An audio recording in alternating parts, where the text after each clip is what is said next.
12 વર્ષની સિદ્ધિની વાત 12-15 મિનિટ કેવી એને બદલે 12 કલાક જોઈએ એટલો લાંબો સમય લાગે.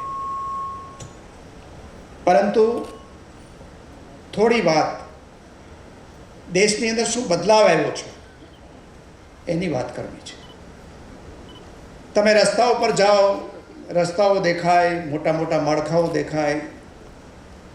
આ તો માળખાકીય વ્યવસ્થાની અંદર પરિવર્તન આવ્યું, પણ જીવનની અંદર બદલાવ શું લઈ આવ્યા દેશના લોકોના જીવનની અંદર, અને એ પણ જે છેવાડાના લોકો હતા એના જીવનમાં શું પરિવર્તન આવ્યા છે. ત્યારે સૌ પહેલા તો રિવરફ્રન્ટ પ્રોજેક્ટ કે જે 600 કરોડ ઉપરનો પ્રોજેક્ટ છે, જેમાં 170 કરોડની સૈદ્ધાંતિક મંજૂરી અને ટેન્ડર માટે આપણે અગ્રેસર અત્યારે આગળ વધી રહ્યા છીએ.